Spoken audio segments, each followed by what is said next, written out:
सेविका है वो यहाँ पर आयुक्त हेल्थ ऑफिसर और इनसे मिलने आए थे, लेकिन अभी सिर्फ आयुक्त से मुलाकात हुई है।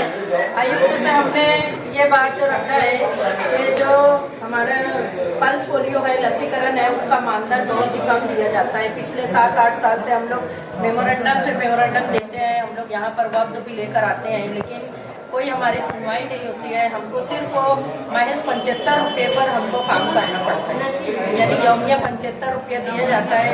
ये मुहिम हमारी 8 से 10 दिन तक चलती है पल्स के लिए। अब वापस अभी 17 जनवरी को ये स्कीम शुरू होने वाली है इसके, तो हम लोग यहाँ पर यह है कि हमको सिर्फ 75 रुपया नहीं चाहिए, हमको मानदेय बढ़ा कर दिया जाए। और जो सेविका, मददनीश, आशा वर्कर, लीग वर्कर सुबह से आते हैं उनको फूड पैकेट दिया जाए, और जो दूसरी सुविधा दूसरे लोगों को दी जाती है वैसे हमको भी दिया जाए। इसी तरह लसीकरण में भी जो हमारा वाउचर जो नहीं बनता है, अगर बच्चे 17 से कम बच्चों को लसीकरण होता है तो यहाँ वाउचर नहीं बनता है। तो हम लोग अगर काम के लिए बैठते हैं तो हमारा वाउचर बनना चाहिए, हमको मानदेय वैसे ही मिलना चाहिए जैसे आशा वर्कर और लिंक वर्कर को मिलता है, सिस्टर को मिलता है, वैसे हमारी सेविका मददनीश को भी मिलना चाहिए। बहुत सारी टैबलेट है, सायरप है जो नागरिक हेल्थ सेंटर पर दिया जाता है हमारे महानगर पालिका की तरफ से, लेकिन नागरिक हेल्थ सेंटर वाले हमारे जो स्लम एरिया के महिला होती हैं, बच्चे होते हैं, उन तक नहीं पहुंचाते हैं। उनकी डेट बार होती है, उनको फेंक दिया जाता है। अगर आप हमने आयुक्त को कहा कि आप इसके ऊपर ध्यान दीजिए और उन तक गोली दवा टैबलेट पहुंचना चाहिए, ऐसी हमारी सेविका की बात है। 1995 से हम ये पोलियो का काम कर रहे हैं, तब हम बहुत फ्री में काम किए। फ्री में काम करते करते 10-15 साल हमने फ्री में काम किया। अभी मुबदला देने के लिए ये लोग बहुत कचराते, यानी आंगनवाड़ी सेविका ये एकदम मैंने कान पकड़ के उसको खड़ा कर दो और उसकी तरफ से काम करवा लो, बस यही इनकी ये है। तो मेरा एक कहना है कि भाई अगर हमसे काम लेते हैं, हम तो काम से मुकरेंगे नहीं, काम तो हम बराबर करते और करते ही रहेंगे। वैसे तो ये जन सेवा है, सेवा के लिए हम हमेशा तत्पर है, लेकिन हमको भी बाल बच्चे है, घर परिवार है, तो इसीलिए घर परिवार का ख्याल रखते हुए, बाल बच्चों का ख्याल रखते हुए हमको इसका मुबदला अच्छी तरह से दिया जाए। और अगर मुबदला अच्छा मिलता है तो इंसान और भी अच्छा काम करता है। तो आयुक्त साहब से हमने विनती की है, उनको हम मेमोरेंडम भी दे चुके हैं। अभी उन्होंने हमको 19 तारीख दी है, 19 तारीख को हम बैठेंगे, बात करेंगे, आयुक्त साहब बात करेंगे। अगर बात अच्छी होती है तो हम उनका शुक्रिया अदा करेंगे, अगर वो बात अच्छी नहीं होगी, हमारी मांग के हिसाब से उन्होंने काम किया तो हम बेशक काम करेंगे, खुशी से काम करेंगे।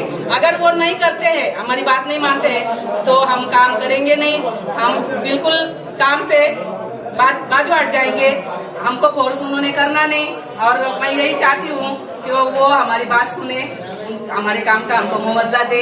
बस शुक्रिया। अभी कितनी तारीख दी है तुमको बात करने के लिए? 19 तारीख दिए है, 19 तारीख को हमको बुलाया गया है और 19 तारीख को हम आएंगे, उसकी बात करेंगे और जो भी मसला हल होगा फिर उसके बाद हम काम का सोचेंगे। ठीक है, तो आप हम लोग यहाँ पर यूसुफ इलियास और यहाँ पे सिकंदर भाई ने सिकंदर हाजी, उनकी सरपरस्ती में हम लोग आयुक्त साहब से मिले।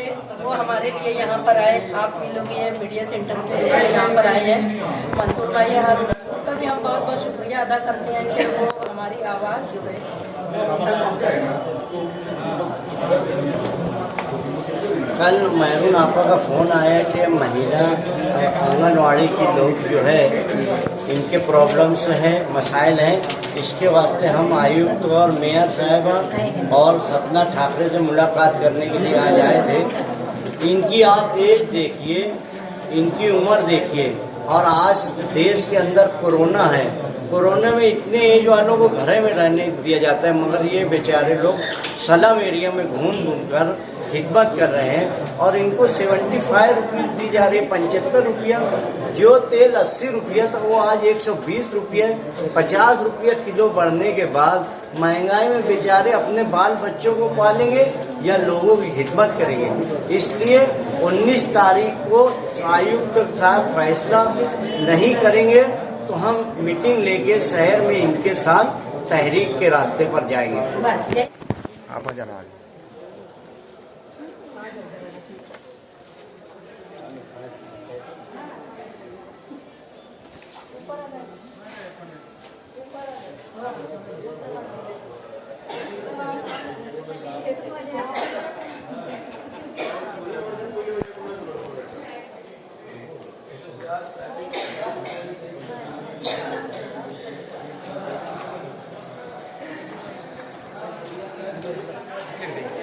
दो मिनट आ रहा है।